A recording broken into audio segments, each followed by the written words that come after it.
once you're in the field and you're on your roof installing a ridge guard, the very first thing that you're gonna wanna do is you're gonna wanna take 2 pieces and start laying them out 2 pieces end to end down this ridge vent.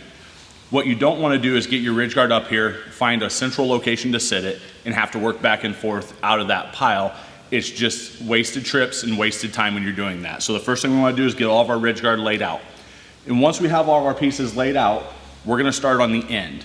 And starting on the end is gonna be the easiest way to do it because you don't know where the pieces are gonna fall unless you start at the end to begin with. So when we're starting on these ends, what we're gonna do is we're gonna start with a full 8-foot piece, and we're gonna balance that just roughly to find center. It's not important that it be exact, we're just looking for something that's close. And once we've gotten that to where we've got it roughly centered, what we're gonna do is we're gonna start this by finding our first intersection where the run of our ridge guard, right here, intersects the bottom edge of the ridge vent.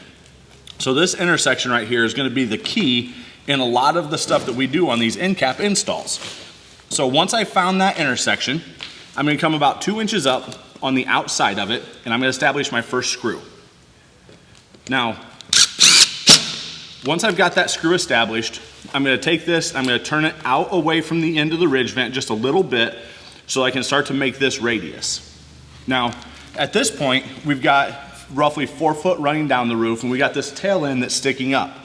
So we wanna get this tail end to lay down this side of the roof. So all we're gonna do is put our hand on top of it and start applying pressure. And that's gonna get that material to work down over top of that ridge vent and come down the opposite side. So once you get this down over the edge, over here on the other end, we're simply gonna establish another screw so that we've got that end fully secure. So we'll push this down, make sure we're tight against that corner again, and get another screw in. So at this point, our end itself is pretty much protected, but now we have to make the corner and come around. The way that we're gonna do this is really, really simple. You're not gonna need these to cut this. On this end in particular, what we're gonna do now is we're gonna slide our fingers underneath the run of the ridge guard, and we're gonna take that and we're gonna pull that straight up from the roof, which is gonna force this to come around. There again, fingers under the run, grab this with your offhand, lift and pull. Now what this does is it creates a big pinch right here and allows this end to come down and run straight. The next thing we're gonna do is we're gonna find a spot somewhere about 6 inches or so back, and we're gonna establish another screw right here. Now, make sure when you do this that your ridge guard is pushed tight against the ridge vent down this run. We don't wanna start this screw with this piece down off of this, or else we'll be fighting this screw to get it back up. So we're gonna pull it up tight, make sure it's good and snug, put a good bit of pressure on that, run another screw. Now at this point, we've pretty well made this end, but we've got this big pinch right here. So what I'm gonna do with this big pinch is I'm gonna use the palm of my hand, I'm gonna put it on this face, and I'm simply gonna drive this pinch flat into this side.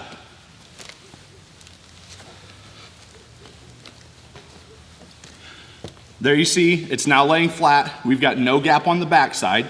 We've got our screw down here on the bottom, so everything is good and secure. The only thing you may need to do is on this outside, you may notice that there's a little bit of a lip, and you may have a little bit of a gap at the top. Take your battery. If you bought your tools, if someone else bought them, don't use your battery. But all you gotta do is tap that a little bit flat. And really, if you don't tap this down, it's not a big deal. Animals can't get through this because it's still tight against the shingle. This is just to make sure that we don't get debris like leaves that get underneath it and become obvious from the ground. So now that you've got your end cap wrapped, or at least that side, what you would do next is you would come to the back side, do the same thing on that process, pick up underneath it, swing this end around, and tighten it. Now there are a couple of important things to keep in mind. And the biggest thing to keep in mind when you're running the straight runs is where you're putting pressure on the product. So the first thing that we want to worry about on this side is the pressure and where we're putting pressure.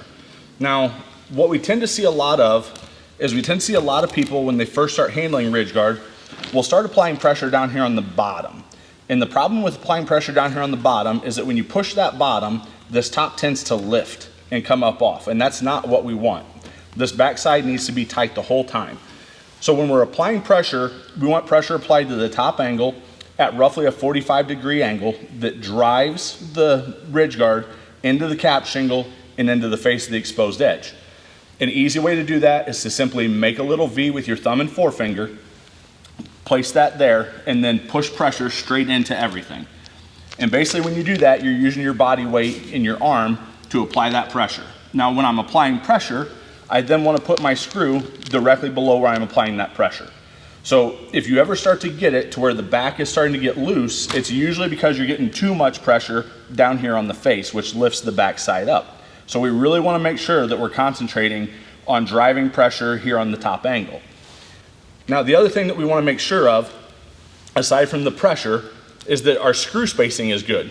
So we've got a screw here, and if we jump way out here by where my knee is, and I put pressure here, and I apply this screw here,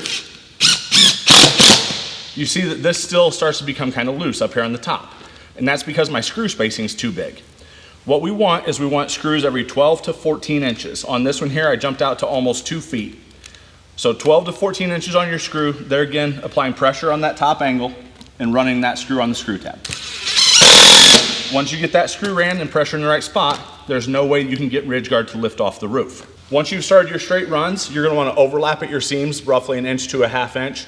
Screw spacing every 12 to 14 inches, pressure on the top angle, and the rest of the install will go smooth. If you're dealing with an end cap that is not like this, where the ridge vent stops on the peak of the roof and shingles continue, please check out some of our other videos that go more in depth on those end caps, including the ridge vent that runs all the way to the end of the roof, and the ridge vent that has the tapered off shingles where the roofer has just ran the shingles directly onto the ridge vent.